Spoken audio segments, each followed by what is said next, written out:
कर रहे हो वो आपसे जुड़ा है, कोई देख नहीं पाता है। आप कभी भी तौबा करके करेक्ट कर सकते हो उस चीज को, है ना। लेकिन हम अनफॉर्चुनेटली एक ऐसे प्रोफेशन में थे, कहते ना ऐलानी गुनाह, खुद तो कर ही रहे, साथ ही साथ और लोगों को अपने साथ लेकर डूब रहे। अब मुझे जब इतना मजमा फॉलो करता था, मुझे इंस्टाग्राम पे ऑलमोस्ट 42 लाख फॉलोअर्स है, फेसबुक पे 20-30 लाख फॉलोअर है, स्नैपचैट पे है, एंड आई वाज लाइक मैं 1 करोड़ से ज्यादा लोगों को गुमराह कर रही हूँ और इनकी नस्लें चलती रहेगी। जो इनसे देखकर इस सब का तो इनडायरेक्ट गुनाह मुझे आएगा ना। तो अब मुझे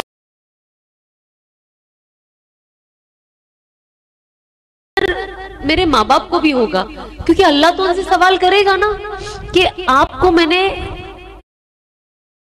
ऑफ कोर्स दिल में हमेशा एक रहता है कि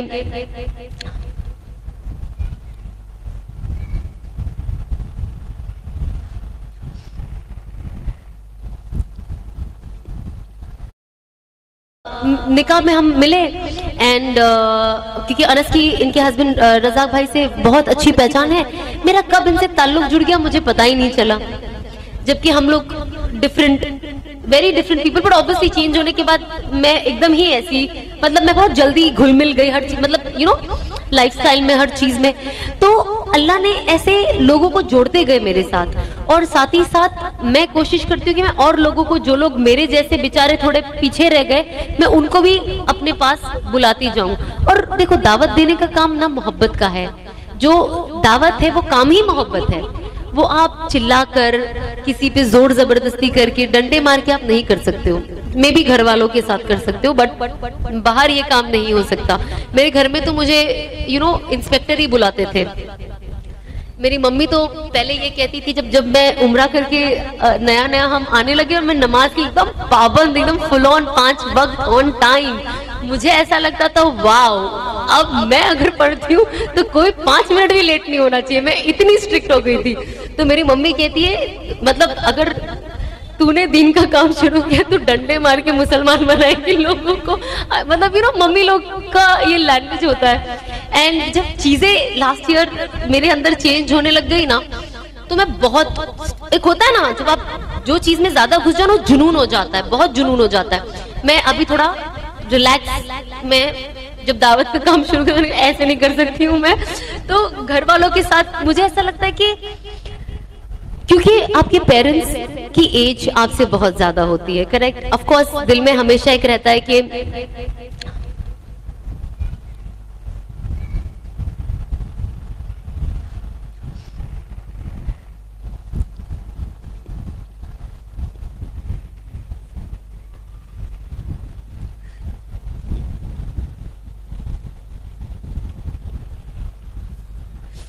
जितना वक्त वो आपके साथ अभी तक गुजार चुके हैं, आगे उनके पास उतना वक्त है कि नहीं। एंड आई थिंक पेरेंट्स से इम्पोर्टेंट आपकी लाइफ में कुछ नहीं होता, एंड इररिप्लेसेबल लॉस है। मैं मेरी मम्मी को देखती हूँ, मुझे डर भी लगता है, मुझे मोहब्बत भी होती है। मुझे लगता है एक दिन होगा जब भी मेरे सामने नहीं होंगे, और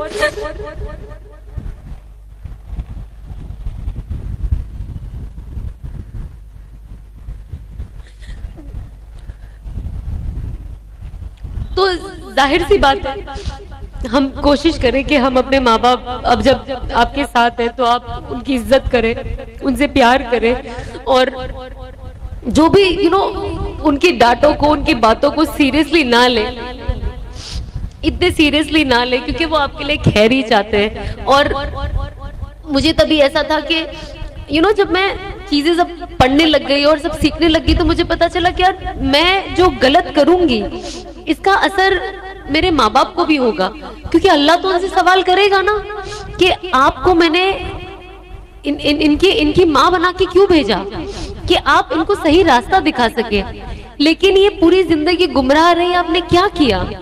और मैं नहीं चाहती थी कि मेरी मम्मी के ऊपर ये सवाल उठे आखिरत के दिन।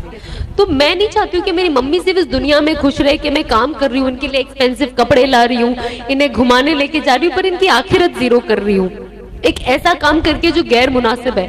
और इस पे तो हर मतलब अल्लाह की लानत है, फरिश्तों की लानत है, हर किसी की लानत है जब इंसान गुमराह हो जाता है तो। और मैं नहीं चाहती हूँ कि मेरे माँ बाप के साथ इस तरीके से हो। तो जाहिर सी बात है मेरे दिमाग में सबसे पहले आया, जब मैंने तौबा भी की ना, तो मैंने अल्लाह से यही नियत की कि अल्लाह मैं तौबा तो कर रही हूँ, बट मेरी तौबा का सबसे मेन रीजन है, डेफिनेटली मेरी मगफिरत तो है, बट या अल्लाह सबसे पहले मेरी माँ बाप की मगफिरत कर देना, क्योंकि ये लोग जाने अनजाने में मेरी इस जर्नी का हिस्सा रहे हैं और पता नहीं किस चीज की वजह से ये मुझे रोक नहीं पाए, मैं रुक नहीं पाई, जो भी हुआ, बट मैं नहीं चाहती हूँ कि इसका अजाब इनको पड़े। और मैंने रियलाइज किया कि अब मैं इतना अच्छा करना चाहती हूँ, इतना अच्छा करना चाहती हूँ, और अपनी जिंदगी को इतना अच्छा करना चाहती हूँ कि इन सब का सवाब मेरे माँ बाप को मिले। और जो ऑफ कोर्स मेरे नाना नानी है सब, जब मुझे अनस बताते थे तो कहते थे कि हमारे पूरे घर वालों को दिखाया जाता है बाकायदा हम क्या करते हैं हर जुमेरात को, कि आपकी आने वाली नस्ल क्या करती है। एंड आई वाज लाइक, मैं नहीं चाहती हूँ कि मेरे नाना ने ये देखे, मैं नहीं चाहती हूँ आगे जाके मेरे माँ बाप ये देखे। तो मेरा एक ही, मैं हमेशा अनस को ये पूछती रहती थी कि मैंने तो तौबा कर ली, कि शुरुआत में मेरे बहुत सवाल होता था, क्योंकि मैं नई आती थी ना, नई चेंज हो रही थी, नई चीजें सीख रही थी, तो दिल बहुत ऊपर नीचे रहता था। तो मैं हमेशा बोलती थी अनस को, अनस श्योर ना मेरी मगफिरत हो जाएगी, मुझे तो मतलब डाउट नहीं है पर डर लगता है। तो दुआ तो हमेशा मांगती हूँ, पर कभी भी एक डर बैठा रहता है कि अल्लाह ने मेरी मगफिरत करी है कि नहीं, मेरे गुनाहों को माफ किया है या नहीं। क्योंकि एक होता है ना जाती गुनाह होता है, ठीक है, जो आपसे जुड़ा है, आप अब अपने घर में क्या कर रहे हो, कैसे कर रहे हो, वो आपसे जुड़ा है, कोई देख नहीं पाता है। आप कभी भी तौबा करके करेक्ट कर सकते हो उस चीज को, है ना। लेकिन हम अनफॉर्चुनेटली एक ऐसे प्रोफेशन में थे, कहते ना ऐलानी गुनाह, खुद तो कर ही रहे, साथ ही साथ और लोगों को अपने साथ लेकर डूब रहे। अब मुझे जब इतना मजमा फॉलो करता था, मुझे इंस्टाग्राम पे ऑलमोस्ट 42 लाख फॉलोअर्स है, फेसबुक पे 20-30 लाख फॉलोअर है, स्नैपचैट पे है, एंड आई वाज लाइक मैं 1 करोड़ से ज्यादा लोगों को गुमराह कर रही हूँ और इनकी नस्लें चलती रहेगी, जो इनसे देखकर इस सब का तो इनडायरेक्ट गुनाह मुझे आएगा ना। तो अब मुझे क्या करना चाहिए। एंड तब मुझे पता था कि अब मेरा काम दावत का है, और जो मैंने ऐलानी, चाहे आप, मुझे तो सच्ची कहूँ तो वर्ड बोलते हुए भी शर्म आती है, क्योंकि मैं खुद के लिए ही बोलूंगी तो मैं स्किप करूंगी, बट जो भी हम करते थे खुलेआम, एटलीस्ट मेरा ये था कि अब मैं उसी प्लेटफॉर्म को, उसी लोगों को यूज करके अपना सही चीज, उस प्लेटफॉर्म को एक सही चीज का जरिया बनाऊंगी और दीन की दावत देने का एक जरिया बनाऊंगी। और कहते ना कि कोई चीज अगर आपको, कोई गुनाह की चीज अगर आपको करेक्ट करनी हो तो आपको पहले वही चीज से करेक्ट करना शुरू करना पड़ता है। तो मेरे अंदर ये 2019 से ही आ गया था कि जब मैं कोई वीडियो डालती थी, कोई ये डालती थी, मैंने कहा यार मुझे देख के 4 लोग और बना रहे। तो उस टाइम तो बहुत अच्छा होता था ना, मुझे देख के इन लोगों ने इतना टिकटॉक बनाया, वाह, मुझे देख के इन्होंने ये डांस किया, मतलब मैंने इन्फ्लुएंस किया।